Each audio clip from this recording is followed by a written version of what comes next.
नमोस्तु नमोस्तु। इच्छामि महाराज जी, इच्छामि महाराज जी, इच्छामि महाराज जी। गुरुदेव, मेरा प्रश्न ये है कि जब कोई अपना और किसी अपने को ही बद्दुआ दे दे और वो बद्दुआ उसको लग जाए, तो ये क्या है उसके कर्मों का? बद्दुआ जो लगती नहीं है, बद्दुआ से क्या होता है, अगर वही चीज हो जाती है तो? हाँ, बद्दुआ से क्या होता है, व्यक्ति उसको दुखी देखना चाहता है, उसको परेशान देखना चाहता है, तो वह व्यक्ति ऐसे निमित्त मिला देता है, ऐसी भावनाएं कर देता है कि उसके अशुभ कर्म की उदीर्णा हो जाती है, अशुभ कर्म की उदीर्णा हो जाती है। और दुआ देता है तो शुभ कर्म की उदीर्णा हो जाती है। अब उदीर्णा कैसे हो जाएगी हमारी बद्दुआ देने से, इसका बहुत बड़ा सिद्धांत है। हम यदि भगवान में दुआ कर रहे हैं, वो कामा में पड़ा हुआ है व्यक्ति है, अब उसकी शांति धारा से क्या होगा, उसको तो होश ही नहीं है, उसको तो होश ही नहीं, वो कैसे उस पर प्रभाव पड़ेगा? नहीं, ये दुआ जो दे रहा है ना, ये उससे दुखी है और इसने भगवान की भक्ति की है, और भगवान की भक्ति करने से कुछ का पुण्य बंध हुआ, और इसका पुण्य बंध कहता है तेरा दुख दूर होना चाहिए। और इसका दुख दूर कब होगा? जब उसका दुख दूर हो, क्योंकि वो उसके दुख से दुखी है। अब देखना कर्म ने कैसी गोटी मिलाई, सामने वाला व्यक्ति दुखी है और ये उससे दुखी है, और वो अभी भगवान की भक्ति नहीं कर रहा है, ये भगवान की शांति धारा कर रहा है। अब शांति धारा का पुण्य बंध किससे मिलेगा? जिसने शांति धारा की है। तो अब उसका दुख कब मिटेगा? अब शांति धारा दुख मिटाएगी, उसका दुख जब मिटेगा जब उसका दुख मिटे। तो इसका जो पुण्य है, इसका पुण्य इसको सुखी करने के लिए उसके सुख की उदीर्णा कर देगी और वो सुखी हो जाएगा, ये सुखी हो गया शांति। ये है लॉजिक। नमस्ते गुरुदेव, नमस्ते। इसी प्रकार दुख में लगाना। अब इसने जाकर के पुण्य किया, दुआ माला फेरी, बद्दुआ दी, शांति रखी, हे भगवान उसका केस हार जाए, उसको बद्दुआ दी। अब उसको तो खबर ही नहीं, अब बद्दुआ कैसे चली जाएगी? तो इसने पुण्य कमाया है। अब इसका पुण्य कब, इसको सुख कब मिलेगा? जब वो हारेगा। इसको सुख कब मिलेगा? जब वो हारेगा। तो कर्म कहता है इसने पुण्य कमाया है, इसको सुखी करना है तो उसको दुखी करना पड़ेगा, तभी ये सुखी होगा। ये है कर्म का सिद्धांत, दुआ का और बद्दुआ का। एक तरफ दूसरे तरफ का इसने पूछा कि उसको क्या लाभ मिलने वाला है, लेकिन निमित्त निमित्त एक संबंध इसे ही बोलते हैं। तो वो हमारे कर्मों की उदीर्णा करा देता है। बद्दुआ देने वाला कराई उसने अपने की है, लेकिन उसने इतना पुण्य कमा लिया कि उसको सुखी करने के लिए इसको दुखी करना पड़ेगा। ऐसी बात हो जाती है। जैसे अभी चुनाव में है ना, अच्छे व्यक्ति को पीछे कर देंगे। अब जिसने डोनेशन दे दिया उसको टिकट मिल गया। अब इसके दुख की उदीर्णा किसने करा दी? उसके सुख की उदीर्णा। अब उसने पूर्व भाव में इतना बड़ा पुण्य किया था, इतना पुण्य किया था कि उसके पुण्य से उसके पास करोड़ रुपए आया कि वो उसने डोनेशन दे दिया। अब देखो उसके धन ने, देखना, पूर्व भाव का दान, पूर्व भाव का पुण्य इसके पास आया धन के रूप में। अब ये धन कहता है तूने पुण्य किया था तो मैं तुम्हें सुखी करूंगा। तो सुखी कब करेगा? बोले तुझे टिकट दिलाऊंगा, उसको पीछे करूंगा, वो दुखी होगा, वो हारेगा, तू जीतेगा। ये पुण्य का परिणाम है। नमस्ते गुरुदेव, नमस्ते। ऐसा मानना। महाराज जी, इसमें एक पूरक प्रश्न मेरा भी उठा। किसी ने हमें बद्दुआ दी, हमें तो मालूम नहीं है, फिर उसकी काट कैसे होगी? हमें सुखी है उसका पहले तो बद्दुआ प्रभावी कैसे होगी वो तो समझ गए ना जी? बिल्कुल। क्योंकि मेरा पुण्य तेज है और मैं सुखी कब होऊंगा? जब वो दुखी होगा। बिल्कुल। तो मुझे सुखी करने के लिए कर्म उसको दुखी करेगा जी। उसका कर्म उधर।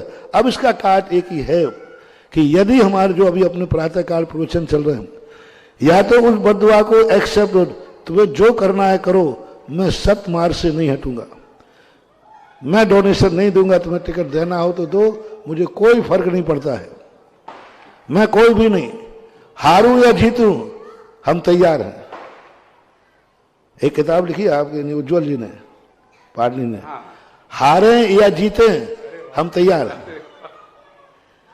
बस इसके लिए, बस ये सबसे बड़ा, ये तंत्र विद्या कहलाती। तंत्र विद्या का सबसे बड़ा उसूल है हारे या जीते हम तैयार हैं, जीतने को भी तैयार हैं और हमें दोनों की तैयारी, हमें कोई फर्क नहीं पड़ता। तो ये कहलाता है। अब इसका काट क्या करें? अब इसका काट तो यही है कि हम उससे अधिक पुण्य कमाएं, उससे ज्यादा हम शक्तिशाली बने, उससे ज्यादा हम कोई ऐसी कला सीखें कि वो जो माला फेर रहा है उससे बड़ा जाकर के हम कोई ध्यान करें, वो मंदिर में दर्शन कर रहा है हम पूजन करें, वो गंधोदक ले रहा है हम अभिषेक करें, वो गंधोदक ले रहा है हम अभिषेक करें, वो मंदिर में दर्शन कर रहा है हम पूजा करें, वो महाराज को नमोस्तु कर रहा है हम महाराज को आहार दान दें, हम उससे बड़ा कार्य करें तो वो काट हो जाएगी।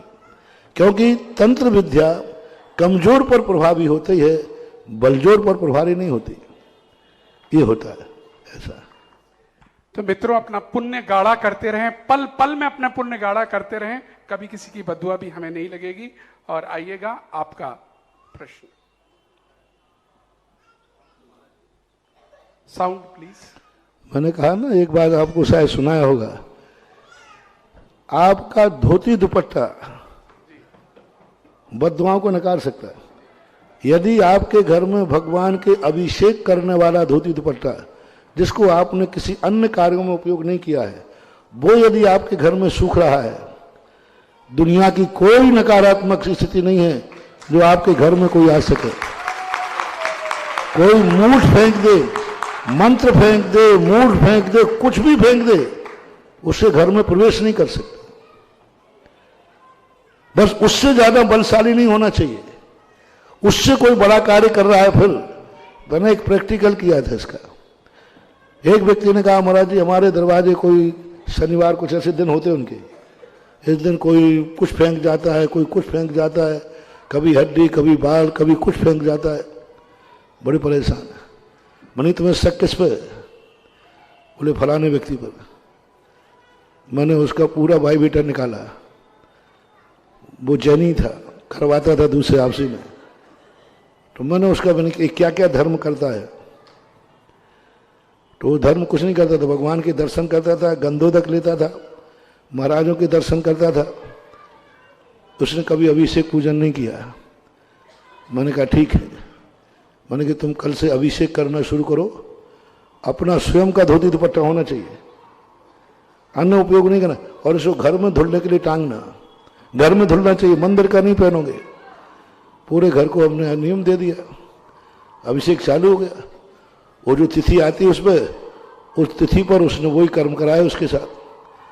और उस दिन कराने के बाद वो विद्या लौट कर ऐसी गई कि जिसने फेंकी थी वो पागल हो गया, खूनी दस्त चालू हो गया, विक्षिप्त हो गया वो।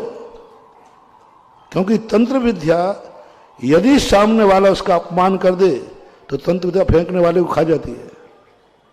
ये देवता, ये तंत्र विद्या बड़े खतरनाक हैं। यदि तुमने इनको कहीं भेजा और सामने वाले ने उसका अपमान कर दिया तो फेंकने वाले को बर्बाद कर देते। तंत्र और मंत्र दोनों खतरनाक है। जहां भेजा है यहां उनका अपमान नहीं होना चाहिए, और उसने अपमान कर दिया कि तुमने ऐसे घर में भेजा जहां वो, और स्थिति बन गई। इसलिए मैं कभी कहता हूं, आपके दरवाजे कभी कोई कुछ फेंक दे, सबसे पहला काम करो उस पर पहले थूक दो। सारे भारत के लोग सुने, आपके यहाँ कोई निब्बू कर गया, कोई ये कर गया, पहली बात तो डरो ही मत, डरो ही मत। जिसको नमोकार मंत्र आता है उसके ऊपर कोई विद्या का प्रभाव नहीं होता, देवताओं का भी प्रभाव नहीं होता। फिर भी यदि भय लग रहा हो तो सबसे पहले जो चीज तुम्हें ऐसी दिखे उस पर थूक दो। दूसरा, उसको यदि आप तो जूते चप्पल पहनते हो, जूते चप्पल पहनकर एक लात मार दो बस। जिसने फेंका होगा, जिसने किया होगा, उसकी हालत बिगड़ जाएगी और दोबारा तुम्हारे दरवाजे पर वो विद्या आने का साहस नहीं करेगी। लेकिन ये तुम नहीं कर पाते हो, तुम्हें डर लगता है कहीं वो चिपक नहीं जाए। तो कम से कम ये करो, धोती दुपट्टा हुआ, वो व्यक्ति आए, बोले महाराज जी हमारे व्यक्ति को इसको बहुत दिन से ये डिप्रेशन में चल रहा है, बहुत अच्छा था, बहुत बढ़िया था दिमाग।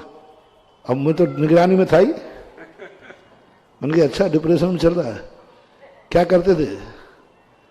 मैंने कहा कोई मंत्र तंत्र के चक्कर में तो नहीं हो, कहीं किसी के ऊपर कुछ किया तो नहीं है? अब उसने फिर समझ लिया कि महाराज को सब पता चल गया है, उसने सब बता दिया। तो महाराज जी तो हम बहुत दिन से कर रहे हैं, अभी तक तो कुछ नहीं हुआ। मैंने कि अब उसके घर में धोती दुपट्टा सूख रहा है।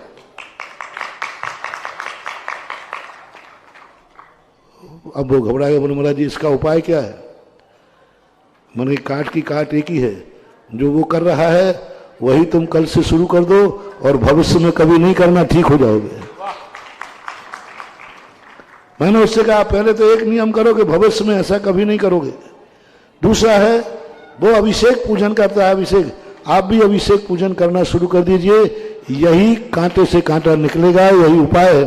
दोनों परिवार आज सुखी हैं और अब तो दोनों परिवार रिश्तेदार भी हो गए। अरे वाह! तो पूरे भारत के भक्त सुन लें, अगर अभी तक अभिषेक पूजन नहीं करते हैं तो आप अभिषेक पूजन प्रारंभ कर दें। पूज्य गुरुदेव यहाँ पर आपको बता रहे हैं बहुत बड़ा रहस्य आप सबके सामने, और अभिषेक पूजन अपने धोती दुपट्टे से करें और वो धोती दुपट्टा घर में ही लाकर धुलवाकर धोकर सुखाएं, बस हो गया आपका कल्याण। आज आप एक बहुत बड़ा यहां से मंत्र तंत्र सब कुछ लेकर जा रहे हैं, सूत्र कुछ भी ले। आइएगा मुंबई से अनुराग जी। नमस्ते महाराज जी। महाराज जी मैं अभी 6th वर्ष में क्या द्वादश पाठ्यक्रम जो चल रहा है उसमें स्वाध्याय कर रहा हूँ।